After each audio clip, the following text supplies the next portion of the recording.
Welcome, ladies and gentlemen, to another episode of Rise Urban Nation. It's your host, Taryell Simmons, and I am in the building, ladies and gentlemen, with a legendary special guest. Y'all just don't know. Like, we was just riffing before we hit record, and we both are from the DMV area. Well, he be more, I'm DC, but we still cousins, right? We like play cousins. Well, I should call you Unc. I got Mr. Harold Tuck in the building. Harold, how are you doing this morning, good sir? Hey, I'm doing fine, Terrell. Or should I call you Nephew Tommy? Hey, just don't call me late for dinner. That's all I ask. All right, sir. You got it. So, for the people who do not know Harold Tuck, I'm gonna ask you a question. I like to start off with: who is Harold Tuck? And I know that's a deep question. You could take that as far as wide as you want to go. But who is Harold Tuck? Give us a brief intro. Well, as you mentioned earlier, I'm a native of Baltimore, Maryland. Mm-hmm. I've been in San Diego, California since 1978. I've had a series of jobs, each one more rigorous than the previous one. Through the years, I am currently retired. I'm a husband, father of 4 adult children, grandfather of 5 grandchildren, some on the East Coast, some on the West Coast, nobody in between. And I go back to the East Coast to see siblings, daughter, and grandchildren. So you might call me a bi-coastal kind of person.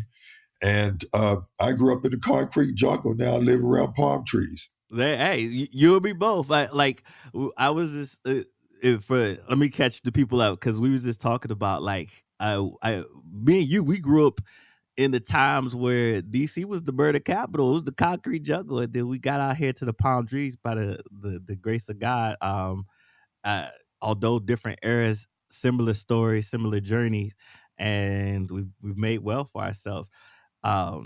And I was just recently telling you like how one of the first jobs I came across in the nonprofit industry was where I was building this mentorship program for young people. And the one thing that I realized is that, a lot of our young people have limiting beliefs on what they can do and what they can be. And then you started talking a little bit about, mentoring yourself. And you're involved with a mentor program. Could you Yeah. tell us a little bit about that?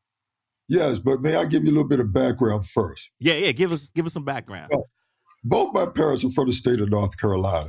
Uh-huh. And what's unique about their experiences were that soon as school let out in the summertime, we went to the farm in North Carolina, visit my grandmother, my maternal grandmother, and her husband, my maternal grandfather. Anyway, the point of telling you this is that being an urban child, and I have an older brother and younger sibling, we have younger siblings after me, we knew nothing about farming. We knew nothing about taking care of livestock. We could barely take care of ourselves. and so our grandparents, our aunts, and our uncles, my mother's siblings, as well as our parents also, taught us everything we knew. Not just the value system, not just religious, but how to feed the pigs with slop. We call it slop. You fed the pigs. We had to get water from the well. We didn't do that in Baltimore. It came out of a faucet, and we had an urban sewer system. They had an outhouse, my grandparents. Wow. So we had to learn everything. Right. So with that said, I guess without knowing it, that nurturing / mentoring essence came through my pores. So then I grew up and became an adult. And I realized that I needed to pass stuff off. There was a difference between wisdom and knowledge. The older I got, the more wise I got. I was fortunate to have a good brain, so I had the knowledge, but I didn't have the wisdom. Now I had both. And I wanted to tell that to somebody. So I would speak at elementary schools, me and my fraternity brothers. We would speak at church gatherings. We would take young people from as early as the 3rd grade through the age of 26 years old.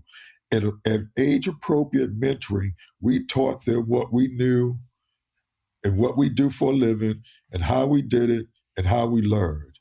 And it started with my grandparents, who I'm sure it started with their ancestors who were enslaved individuals. But we learned it. And my grandmother once said to me, never stop your opportunity to learn, to learn. And I'm still learning today. And I'm an old dog. I'm not a spring chicken anymore. But I learn something every day. I test my knowledge to find out what excites me. So when I talk to young people, I ask them, what excites you? Some people use the word, what's your passion? But everybody understands the word excitement. What's your excitement? What makes you happy? Those are words that an 8-year-old understands. They don't understand the word empowerment. You have to define it. They don't understand the word passion. You have to define it. But if you say what makes you happy, what makes you smile, what do you always want to do when you get dressed and wake up and come outside? What do you want to do? And they'd say stuff, and we'd teach them. I remember having a conversation with some third graders and fourth graders about how the interstate highway system was named. They were amazed. I said, because when is ends in an odd number, because they knew even in odd numbers, the freeways go north and south. When the freeways end in an even number, they travel east and west. And I looked at them, they looked at me like, why are you telling me this? And I leaned down because they were shorter than me, and I said to them, Taryell, so you never get lost. They might get lost nowadays if they don't have their little phones and apps to tell them where to go. Well, they might, but they know if I'm on a freeway that ends in a 5, I'm going north or south. Hey. I ain't going any east or west. There you go. So they have So at least the basic knowledge of that. you have the basic knowledge of that. If you don't realize you need to turn around because you're supposed to go east, I can't help you. Yeah, and I feel like that's what's missing for our young people today, that basic knowledge of what happens in our parents, our grandparents' days. Like, me hearing you tell that story about slop and so forth. My granddad had a farm, and God rest his soul, he passed away not at the ripe age of 96. But when that farm got handed over, none of us know how to work a farm. so like we don't know what to do with like all that land and all the whatever food grew there, the cow that he left behind, the chickens and all that stuff. Nobody knows what to do with it because we didn't learn any of that. Well, you didn't learn any of it. However, you need to, in my opinion, my humble opinion, you need to talk to the young people and say, okay, you may not know the old ways, but what are some new ways? I'll tell you a new way that's not new, but it's still relevant. Get somebody to tell you how to divide that land and sell some dirt if you want to sell the land, so somebody could build a house on it. Everybody understands shelter. You don't need to know farming. You said, okay, how much are you going to offer me for this? And then you have to decide. You need to know the value of money, though. You do. There's some basic things you need to know, or basic things you should know of someone to ask. Yeah. You don't have the answers for everything. You just need to know where the reference source is. Hence, you're talking to me. Yeah. You pick up you. I may say something that relates to you. I may say something that revolts you. But the point is, I said something. Yeah. And you get context. And I give you context, and you have to say, do I trust what this gentleman just said to me? Or do I need to verify what he says to me? Or I don't want to trust or verify anything he said to me because I think it's poppycock. But your brain processed my words to determine your actions. Nah, that's so true. And I think in this new generation where there's so much information coming at you, you need to be able to have the reasoning to be able to do that, and then also know where to gather information from, when you need some more information in reference to what's the right thing to do. Now, tell me, is this mentorship program that you discussed, is it still ongoing? Like, and what's the name of it? Where like where? It's still ongoing. Mm-hmm, We call it Boule, Boule Scholars, mm-hmm, and it's still going on. Uh, it's a fraternity thing, and we mm-hmm. don't have a website to refer to people. But if you give them my email address, and I could give that to you at the end, Yeah, then that's how people could contact me regarding our scholarship program if they want to donate. yeah. Our goal is to take these third graders, take them through high school, Mm-hmm, and then have them decide if they want to continue on to their education, with the understanding if they do want to go to college, a 4-year college, we would help them financially. mm-hmm, If they choose to not go to college, God bless them, they don't have to go. mm-hmm. We would help them into a apprenticeship program and help Yeah. with the cost of that if there is a cost of the learning. We don't make that decision between the kid and themselves and or their parents or Mhm, parent. We just let them know that we are a resource that you can count on to assist you mhm. Yeah, and uh, that's good in to your know. future aspirations. Yeah, because I feel, in this, where college has become such a main focus, that we've lost focus of the trades that are still relevant I and agree. handy today. So I we have agree. less people in trades nowadays, and these trades have good, well-paying jobs with benefits and That's right. and unions behind them. And not everybody's built for like a college type of student to get into the degrees and the other jobs that come out of those type of industries or education. And so, yeah, I love the fact that we don't just focus on one thing. Like, all right, if this is not for you, if this doesn't excite you, as you would say, then we have something else. If this excites you, then here's a good pathway that you can go down for something else that excites Oh, you.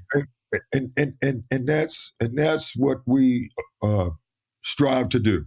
Mhm. Like I forgot what poem this is from, but I think it's Alice in Wonderland, where the Cheshire Cat says to the character, "What road do you want to take?" or something like that. And they didn't know, and the answer is that any path would take you. Mm, So we help with the decision making process. You do have to make a decision. Am I mhm, going this way or am I going that way? Or I'm mhm. going straight ahead. You do have to make a decision, and we help you with that process. But we Nice. do not tell you what the decision should be. Mm, yeah, yeah, and that's all you can ask for.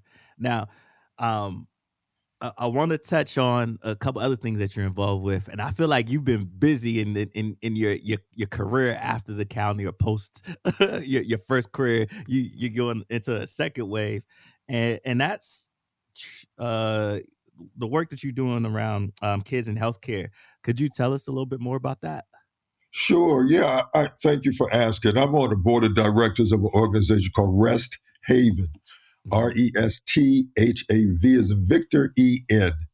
And if you put a .com on the end, that's our website, resthaven.com. Okay. Rest Haven has been around since 1909, so it's not a new organization. Uh-huh. It started off with a different name, of course. We morphed over the years to the name Rest Haven, which is what we refer to as of today. Hmm. And what the mission of Rest Haven is to provide health services or help finance healthcare when there's no other resource available for the family. Hmm. And so we look at, and it's for children from the age of birth to 17, just before they become an adult at the age of 18. Hmm. And we do projects like Doctors Without Borders. We help finance those surgical camps where they help children with cleft lips. Hmm. We also recently, uh, as a board, gave our largest grant whatsoever. It's 14 of us. I'm one of the board members, Hmm. maybe 15. Mhm. And we gave a $1 million grant to a local San Diego organization for children mental health. Congrats, Uh, congrats. Thank you. And so we are very much involved with providing, unfortunately, money for families where the child's health care is so catastrophic that the child passes away. Mm, And the family is destitute or doesn't have a lot of money. And we provide funds for the funeral, for the mhm. homecoming ceremony. Yeah. We provide other medical devices that children may need. We've funded exam rooms and exam equipment at Rady's Children's Hospital. And we've also funded several local community clinics in their pediatric care service delivery. So Rest Haven is all about the well-being of our children, as the old rhythm and blues songs would say. They are our future. Yeah, they are our future. And I think uh what you're doing is noble, and I think there needs to be a great education and awareness component to this, because I feel, and you could correct me if I'm wrong, that the black community has a complicated history when it comes to healthcare in America. um, uh, Yes. to the point where, like, I don't know my granddad and my uncles, they didn't like going to the doctor because, you know, it's like, oh, every time I go there, they find something wrong under the hood, and I don't like being poked and prod, and then there's probably some mental psychological thing behind that too. But we just don't we don't have the access to the healthcare, or we don't have the knowledge to it, or we just um I don't know. I feel like it's a combination. I mean, why do you think it is that, Well, you touched on quite a bit of it, and so, but let me tell you what I think, and it's not rooted in mm, any surveys or research or data. I think the skepticism comes from the fact that through your uncles and your grandparents, your grandfather in particular, was when in 1947, I believe it was, or at least in the mid to late 40s, where had the Tuskegee experiment, where mm, physicians purposely gave black men syphilis to mm, see what the ravaging disease would do to their bodies. mhm, And we were, so basically, black people was used as experimental animals for the medical care, at least in that example. mhm, That would lead to some skepticism and some rumors amongst the community via our church connections or whatever. That's one. Two is, yeah, there's always uh, something that someone could find wrong with our machine we call the human body. So when mhm, you look under the hood and find something wrong, you don't want to hear that.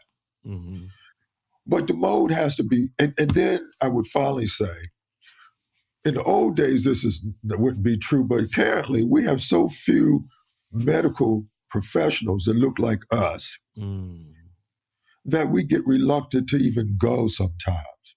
mhm, Now, that mold has to be broken.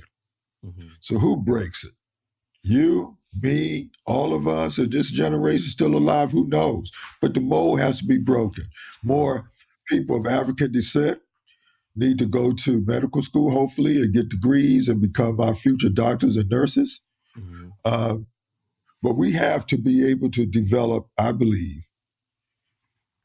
the healthcare literacy so we can advocate for ourselves. mhm, So when we go to a doctor or nurse and they don't look like us, that's okay. We just simply say, "Hey, my name is Mr. Tuck. I didn't give you permission to call me any other name but my surname and a prefix called Mr. in front of it. mhm, Don't come in the room and say, how you doing today, Harold? Because I don't know you." mhm, Some people don't want to be called by their first name. They want to be Mr. or Mrs. You need to learn to respect that. mhm, The doctor would never make that mistake again if that's how you feel. If mhm, you're okay with them calling you Harold or Taryell, that's cool too. But mhm, let them know.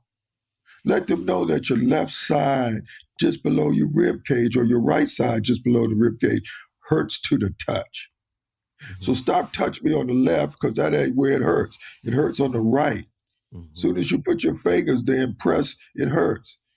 mhm. What part of the body is on my right side? What organs might be impacted? Well, you may not even know the answer, but if you say something like that, that healthcare provider looks at you and says, what do you do for a living? Mm.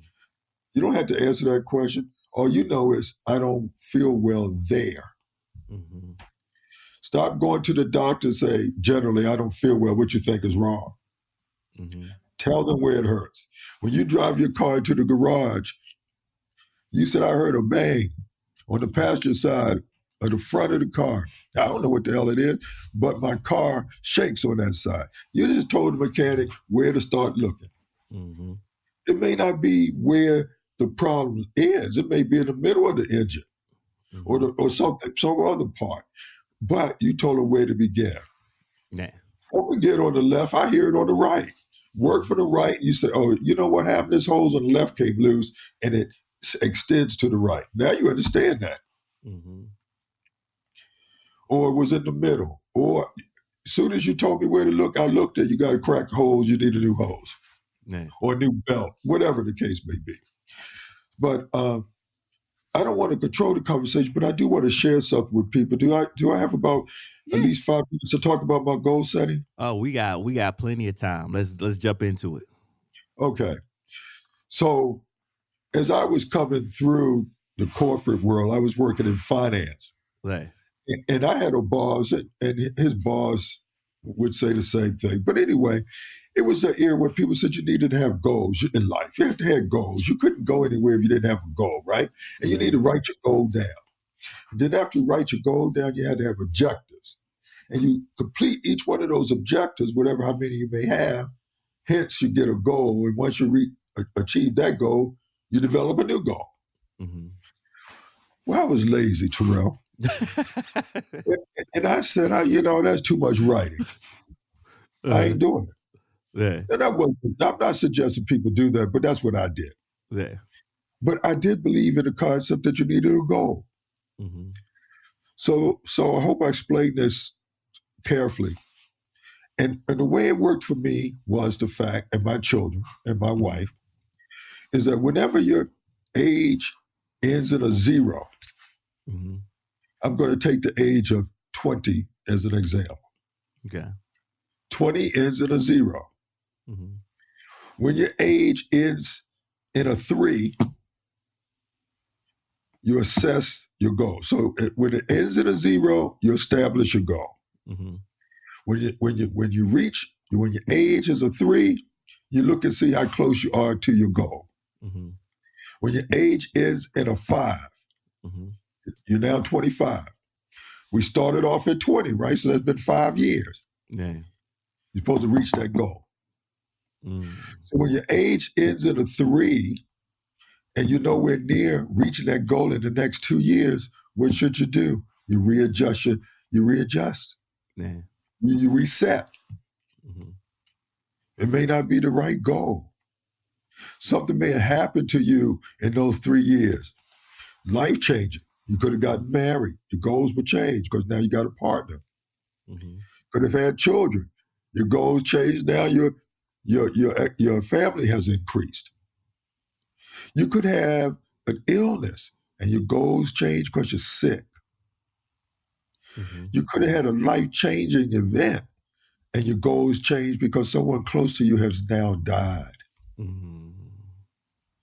But when your age ends in a 3, you say, oh Lord, mama's gone, grandmama's gone, granddad's gone, dad's gone. I'm all by myself. I have no wife, I have no children. I can't reach this goal because I said when I was 25, I'd be doing whatever. Mm-hmm. You reset. Okay. And I named my plan 035. 035. I like that. And it was easy for me to remember because A, it was in numerical order. Mm-hmm. B, it was tied to how old I was. Mm-hmm. 20, 23, 25. Now I'm 25. How old would I be when my age hits a 0? 30. Mm-hmm. What's the difference between 30 and 25? 5. Mm-hmm. So now I'm 25. I do new goals or add to the goal. Mm-hmm. 28, I look at it. 30, I achieved it. Now I'm 30. Mm-hmm. I look at it at 33. I look at it at 35. I look at it at 38. I look at it at 40. And I do it like that until I can't look anymore. Nice. I like that. And and your goals could be very simple goals. Mm-hmm. At the age of 30, I want to be married. Mm-hmm. I want to be married. That's all. You said nothing about profession. You didn't say I want to own a house. You didn't want to say I want to be in my on my third car. You Mm-hmm. said I want to be married. Mm-hmm. Well, in your mind, that takes some preparation in order to be an eligible bachelor to now you are a devoted husband Mm-hmm. or wife. Yeah. So in your own in one's own mind, you have to decide what does it take for me to go from single to patrol, if Mm-hmm. that's what you want. That might not even be a goal. Your goal may be I don't even want to be married ever. So you never list it as a goal, right? Mm-hmm. Because if you do, you constantly doing negative things to make sure you don't get married. Mm. So it's not even a goal. A goal is what you want to achieve and what you want to obtain. And you keep things very positive. And so I call it 035. 035. I love that. Now, when you're first putting that goal together, do you like let's say let's use the marriage as an example. I want to get married. So now I know this is the goal. I set this at 20 and the goal is to get married by 25, right? Uh-huh. Do I now start to list down everything that I need to do to prepare for that? And then I piece it out? Like I'll look at it and say, all right, well, I need to work on my emotional intelligence. I need to, here's the things that I feel like I need. I need to have my a solid career pathway set in place. I need to have, financial literacy and like whatever it is I say. And then I put these down as goals. And then I said, all right, by year one, I'll be here. So that starts to set me up here. Year two, I'll be here. And do I break it down like that? Once I put all the It, things de- down? it depends on the individual. I didn't. Mm-hmm. I simply said by a certain age, in my case it was 30, not 25, but I but was just hypothetically speaking. yeah, but hypothetically speaking, if 25, my goal is to be married. Mm-hmm. I mentally did the things in my own head as to what it would take for me to be married in 5 years. Mm-hmm. So, which meant for me, I didn't write it down because I mentally knew I needed to be financially, so I had to be self sufficient. Mm-hmm. I had to stop going to clubs because I ain't going to find my wife in a club or a bar. Mm-hmm. I was going to find my wife some other kind of way. Mm-hmm. Therefore, I may have still gone, don't get me wrong, but I didn't go there looking for my wife. Yeah. If I went, I did. If I go to church and I see a young lady that caught my eye and she was also in church, I asked her out. Mm-hmm. If I wanted to find my wife in the bar, then I would have asked a young lady at the bar who caught my eye. Mm-hmm. Want to do dinner and a movie after we leave, whatever. And I would give us after we leave, but I probably did it too. But some other day, right? Yeah. So I never told you what to do or how to do. Mm-hmm. I told you to do. Gotcha. Do a 0, a 3, and a 5. And if that meant you had to say, here's my big goal to be married at age 25, I need to do all these things. I need to write them down so I don't forget. I don't say don't. Yeah. I leave that up to the individual's own personal preference and style of how they achieve things. Mm-hmm. If you need a checklist and cross it off or check it off, that's on you. Me, it was all mental. I Yeah. got a big head and I used it in the thought process. Right. Now, and I know we're talking about personal goals, and I assume this could be used for work goals as well. And Yeah. you know, um, um, Was that what you also used when in your work career? Because I in my county career, I like your legacy is still said throughout the halls, right? And how great of a individual you were, mentor, and just all the accolades and achievements that you have made in people's lives and for the county as a whole.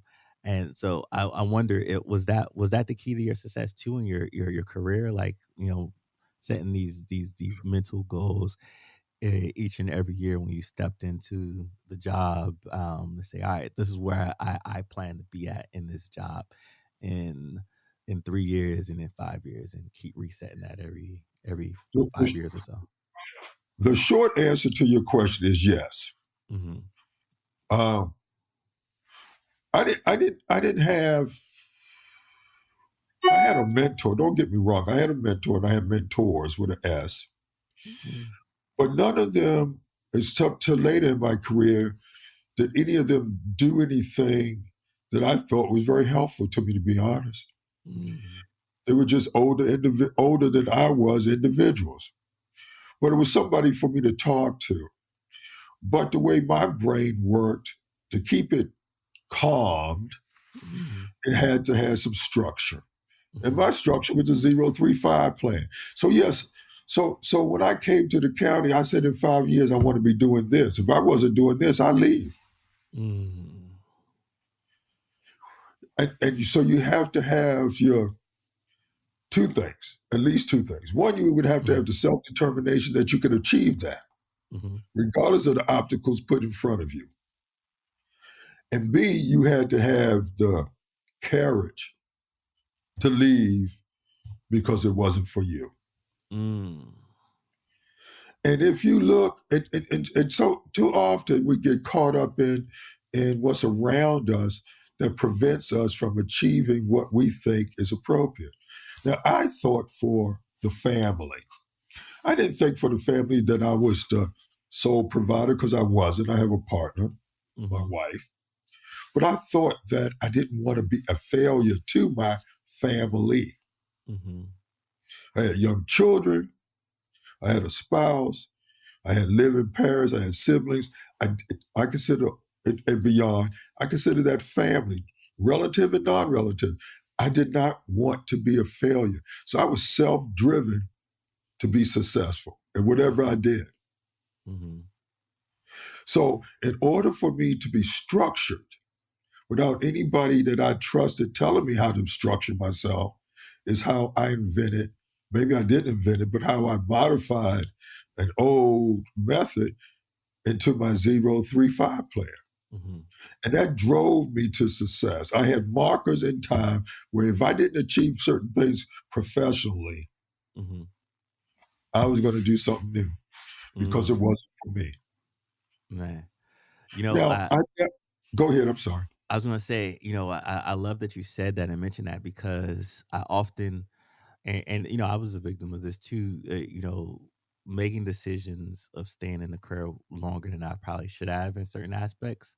And I see this happen to a lot of people, where they get the for the sake of security for the family, or whatever it may be, they stay in something that's stagnant, or does not excite them, or does not allow to get the best version of themselves, and they don't hit any new major goals, because they stay in this evolution of stagnation. Yes. How do people snap out of that? Like, how do you, is there, how do So, you get so people to be more driven? Because I, I, I like that. I've heard some stories where people, stayed like that, and then they retired, and they thought like, oh, I'm going to start life in retirement. But by the time they started life in retirement, it was way too late. They didn't have the relationship with their kids that they thought they was going to have. Um, their health declined so exponentially that they couldn't start that new business, or just things just did not work out the way they thought they was going to work out. I don't know an answer to your question, Mm-hmm. but if I could add a story to it, Mm-hmm. which personally uh, ended up being my motivation. Mm-hmm. So my late father-in-law, Mm-hmm.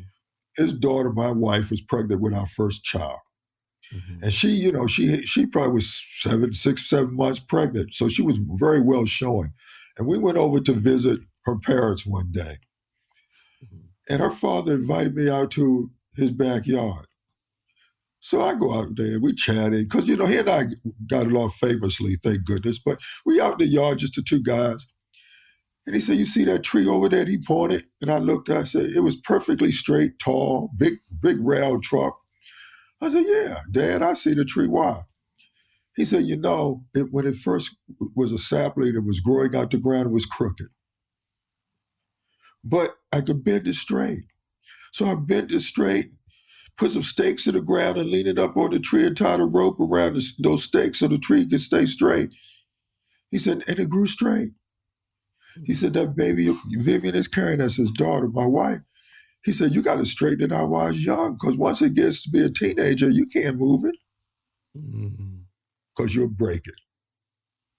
Mm-hmm. Or you can't bend it because you'll break it. And I thought about it. I said, you know what? I don't know anything about the future the child that my wife is carrying, but I do know by the time it's 18 and 19 to be as big or bigger than me. So if it did something that I disliked, I better tell her early. Mm-hmm. So it had to be a male child. So when he was born and he was little and he was a toddler and he was 5, he was 6, he was 7, I straightened him out, brother. He'll be 42 on Saturday. Wow. He's a father, a husband, and he'll get his doctorate degree next month Mm. at the college where he works. Thank you. The point of telling you the story is he grew up straight.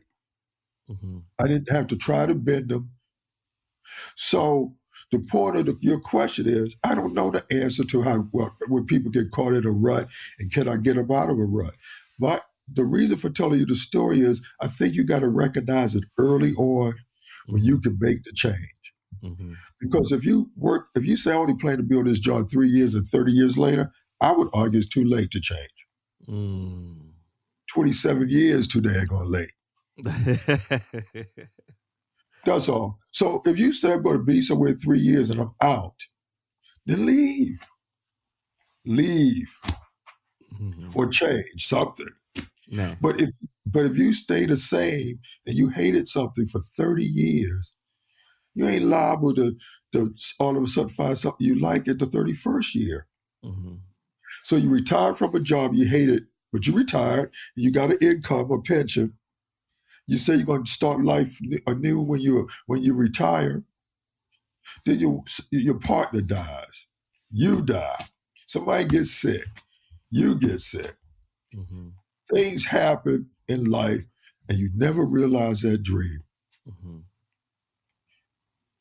So my only answer to you is you got to make that decision. However, you got to make it early on, because if you wait too late, Mm-hmm. you're stuck. Nah. Nah. So realize that dream early. Getting it straightened out early is the key. So I thank you for sharing that story. And with that, I want to segue into what another thing that you're doing now. Uh, and like I said, I hope I aspire to be as active as you are in the second career of life. And you have given me a new educational lesson when it comes to the wine industry, which you've invested in, and black wine. And you recently shared the article that I found, very interesting. How the wine industry is, and the relation to the black community, and we do have some people entering some, like I know, as far as famous people in the wine industry, like Snoop, who's in there. I know we have another sister, I think they call Sips, that supports black people in the wine industry. And you're active in this now too, so tell me a little bit about, one, how did you get into investing in the wine industry, and tell me what challenges that black people face in the wine industry, and some of the journey into how we can support our community of black people in the wine industry to elevate and boost them up. Well, without giving away too much about myself, is that I found myself around some other men. It had to be the guys chatting, and we were all drinking some wine. Mm-hmm. And we were chatting, and the more wine we drank, the more we chatted. Mm-hmm. And then we realized we do this all the time. Mm-hmm. We talk, and we drink either coffee in the morning, wine in the evening, but we drinking some wine. Mm-hmm. Who makes this wine? I like it. Somebody didn't like it. Everybody liked it, or whatever. And we realized we had no idea. Mm-hmm.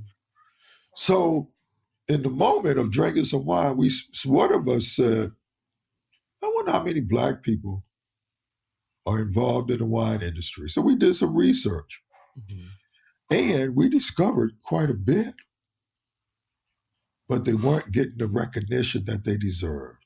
Mm-hmm. But we were using our own discretionary income and buying wine anyway. It wasn't anything we weren't doing.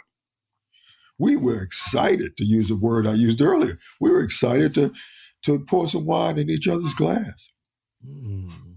and drank and talk. And we talked about anything. It could be the weather forecast. It didn't care. What was common is everybody had a glass of wine. Mm-hmm. And we looked, and it didn't matter if it was a red wine or a white wine or a blend. We had wine. Excuse me. So anyway, when we did the research, we found a lot of Black people are producing wine, and very few Black people get credit for the production. Mm-hmm. And we set out to change that. Mm-hmm. And so we created what we call, we had two versions. This is version 2.0. I'll tell you about 1.0 in a minute. But Okay. 2.0 is called the Black Wine Movement. Mm-hmm. .com. That's our website. Black Wine Movement, one word altogether. .com is a link, and you can buy wine from us, from high end, costs a lot of money, to low end, doesn't cost a lot of money. But there's one thing about this website that's in common. Every bottle of wine you buy does two things. Mm-hmm. You purchase it from it does multiple things. You purchase from a Black vineyard Mm-hmm. who produced and bottled the Black wine. Mm-hmm. It could be males or females.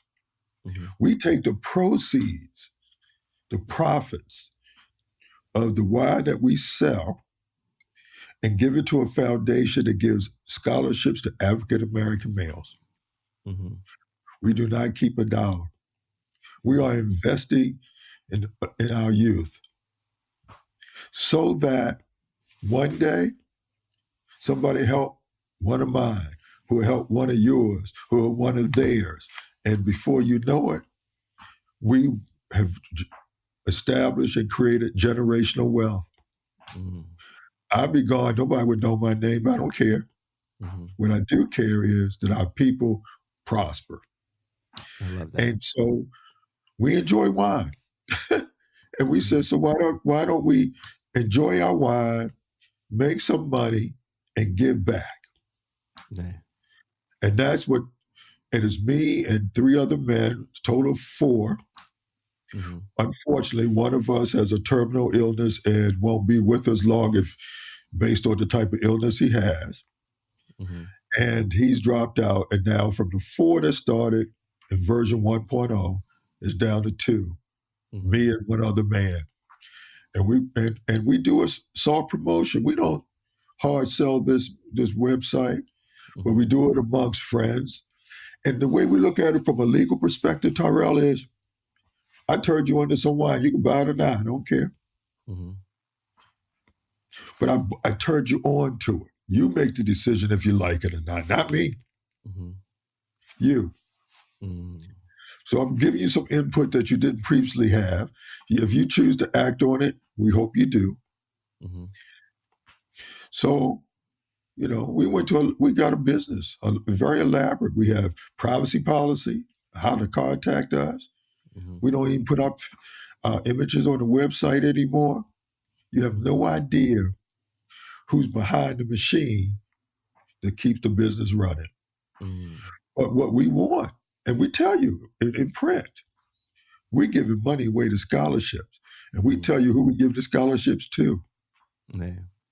Now, I said African American males more than one time, and so too.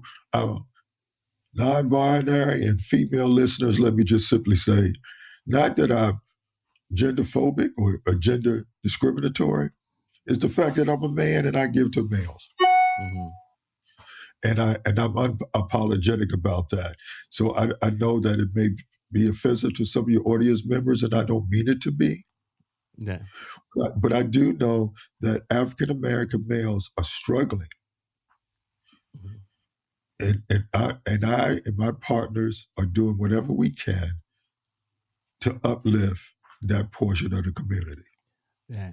The other thing I like about it too is that we're highlighting black men who also enjoy the wine experience, which is not often talked about. When we talk about the wine experience, I think it's normally talked about from a woman's experience, and the fact that we get to have a space for ourselves to highlight, hey, we we're men, we like the wine experience, and here's how we want to engage in the wine experience and support our community with the wine experience as well, right? Yes. We help. This helps to reduce the stigma that men can't sit around and drink a glass of wine and have conversation. No, with that, we want to do that too. We want to experience that too. It's not something that's just geared towards women. So, Well, also too, and thank you for saying that. But if I can interject, it's also not geared to non-African American individuals either. there you go. It's geared to the humans, Hmm. and we like wine. You're right. Everything you said is correct. But I also want to broaden it by saying, don't forget about us. Hmm. And by the way, since you talk about us so much, we're gonna buy wine from our own. Hmm. Now, and that may be a product of the generation I'm from. Yeah. I grew up in the 50s. Hmm. And so my generation looked at the world, and there was not equal access for all of humanity. It just wasn't. And it Hmm. still isn't. Yeah. That's unfortunate. Yeah. And and So and I I don't was see what I do is correct or the right way or the only way. Is my way. Nah, nah, and I love the whole premise of it. Just the fact that you're bringing awareness, you're creating enjoyment, and you're giving back. That's the win-win, right? Um, and when I think about like how I started this podcast or into mentorship, it was really based on the premise that I did somebody mentored me. I didn't see a lot of people that looked like me to come back and mentor the young man who was struggling in the communities that I've been a part of or been or came from. So I got to first take care of the world I know, right? And that doesn't Right. exclude anybody else. This is I have a direct connection to this and I know, and so I know if I can do this, it can help support this group of people that I know that have a real need. And then there's some trickle down effect that helps the women in that community, and so on and so forth. And so I appreciate you highlighting that and really making a conscious effort to do that. Thank you. um One thing I usually like to ask too, so I want to go into a transition real quick of just life lessons I learned along the way. I want to start off with this question first. What was your first job? And the reason why I'm asking you this because a lot of people, students I know, whether they first graduate in high school or college, when they're coming out of college, they be like, "Oh, I got this degree now, so I should be able to do this now because I got the experience." And I'm like, "Oh, well, hold on, young lad. It doesn't always work that way, right? Sometimes you got to pay dues, or sometimes your favorite athlete, entrepreneur, or whoever you look up to, they've had humble beginnings too. Their first job wasn't always that first right off the bat, like a home run. So, what was your first job? So okay, well I'm gonna answer that, but I need some context. My very first job, or my first job since I went after I graduated from school, Ooh, college. All right, let's do both. Give me your first And job ever, and then give me your first job after graduating college. my first job ever will date me, but my first job ever Uh-huh. was delivering newspapers to people's homes. Oh wow. Okay. And so I know that that's a rare practice these days because people get their news via soundbite on cable TV or Right. smartphones, etc. But back in those days, there was two publications. There was a morning edition of a newspaper Uh-huh. and an evening. And some municipalities may have had an afternoon, but we had Uh-huh. a morning and evening in Baltimore, Maryland. I delivered the morning papers, and I got up at 3:30 in the morning to make sure, or 4 a.m. I can't remember anymore. It's been so long ago that the last paper that I Mhm. delivered was at somebody's doorstep at 6 in the morning. Oh wow. You was up And early. I was up early, and if you lived on the East Coast for a winter or late fall, you know it was cold. And not to mention the precipitation, so be it rain or snow, but Right. from an air temperature, it was cold. Right. That was my very, very, very, very first job, and I probably was 11 years old. Mm-hmm. My after that, I bagged groceries at a grocery store at the age of 15, Oh wow. and minimum wage was $1.15 an hour. Are you serious? That was the minimum wage. Man.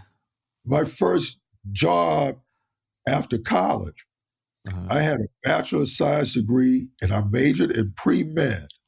Uh-huh. My first job was a collector for a collection agency where I got on the phone and I said, Taryell, you owe me some money, pay the bill. Or, or, or can I come by and collect the 20 cents you owe me? Oh man.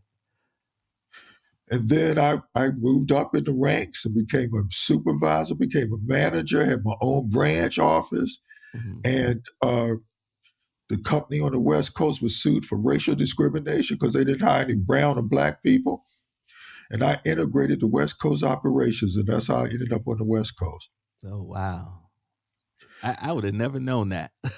A few years later, that job fired me. uh, And that's what I said about the 035 plan. Stuff uh, happened. right.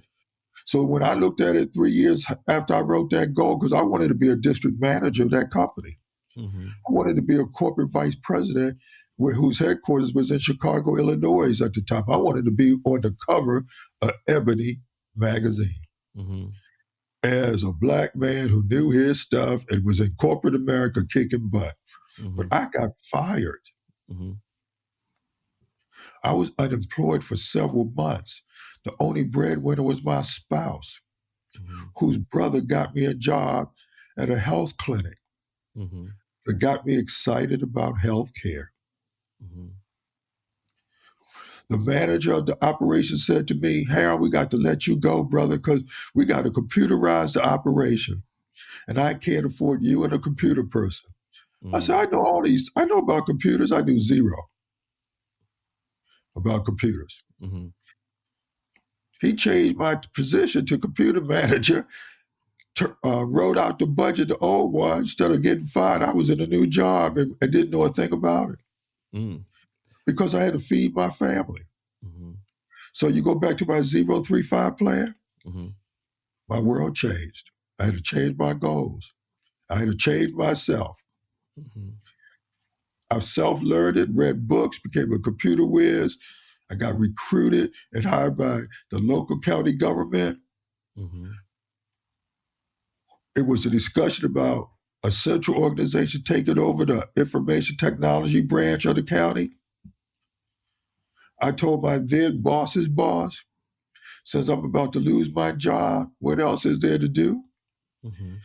He told me, he said, but you don't have the qualifications for it. You need to get this kind of degree and that kind of degree. I went back to school, got another master's, a second master's. Mm-hmm. He promoted me. Mm-hmm. I changed my goals, 035. Mm-hmm. He took another job. I wanted his job. Mm-hmm. When it's evident that the county wasn't going to make me the director, I became the director of another department in another agency called housing. Mm-hmm. I got interviewed. They said, "What you know about housing?" I said, "Housing is nothing but the shelter branch of social services." They hired me on the spot because nobody thought of that. Hell, I knew nothing about housing. Zero. But I hired people who did. Mm-hmm. Fortunately, we did so well. We got recognized by the federal government. My employer promoted me again. Mm-hmm. I didn't even send my resume. And the big boss said, "How come I don't have this guy's resume?" He had the director of human resources call me on the phone and said, "We are extending the deadline until you send in your resume Mm-hmm. because the boss wants to see what you're going to put on paper." I did it. Hardest interview I ever went through. I went through a round of interviews, Mm-hmm. got promoted. Nice. Then the boss said to me, "I got to fire my computer guy who's running everything for the entire operation. He ain't no good. Will you sit on the panel?" I said, "No, I do the job." Mm-hmm. He gave me the job, gave me more money, more status, more position. Mm-hmm. I retired, and now I'm talking to you. Nice. I love it. I love That's it. my that's my verbal resume, for my friend. That's a beautiful resume, and that I love having these conversations and hearing stuff like that because it just shows how you go from 0 to 60, right? Yeah, And you perfectly showed how you had to pivot several times in your career to make some of these goals happen, and sometimes life will happen, right? And and learning when to life gets pivot. in the way, right? Yeah. And life happened to me several times. Hmm. Not to mention doing all those intervals with birth of children. I, I, and I'm sure those came up with different challenges, right? And they came up with different challenges, and sometimes those challenges came at the same time as other challenges. Uh-huh. You just got to pivot, like you said. Right. To We, use a sports basketball analogy, uh-huh. you fake it till you make it. Love it.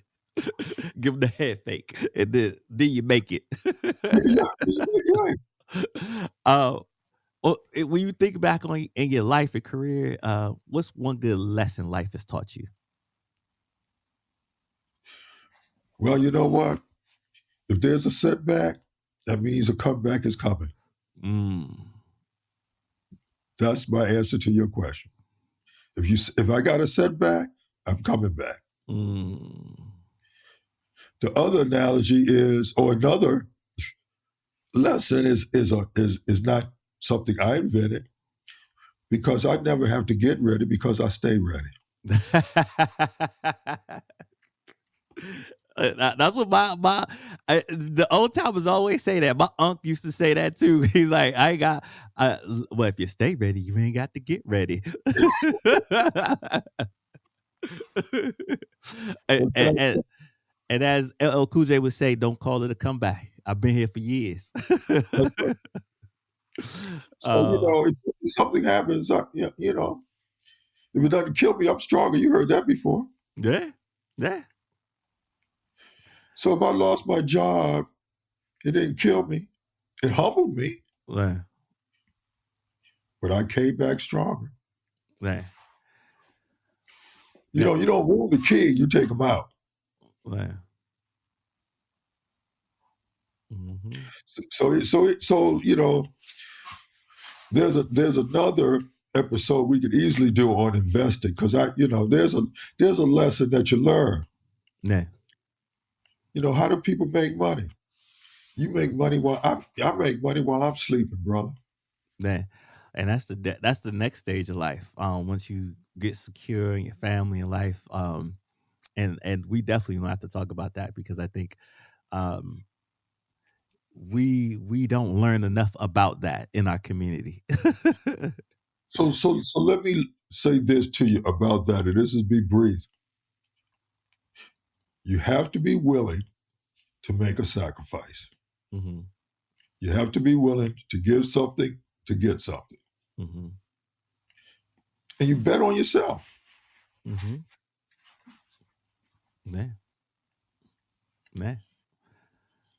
Yeah. You have that mindset, and then surround yourself with people who can also give you some guidance along the way too, like you mentioned Right, earlier. right.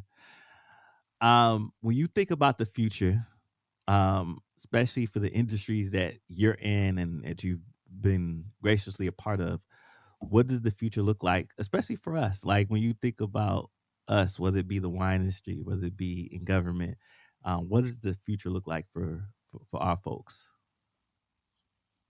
That's a great question. And I wish I was a futurist and could answer that. Uh,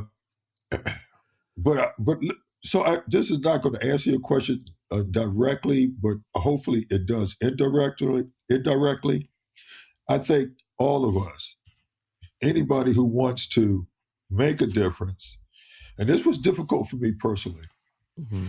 you have to be willing to not be liked Mm. because you're not going to please everybody. Even if you want to please everybody, you can't, you won't, and not everybody's going to like you. So if you want to be liked, Mm-hmm. I argue you won't be successful.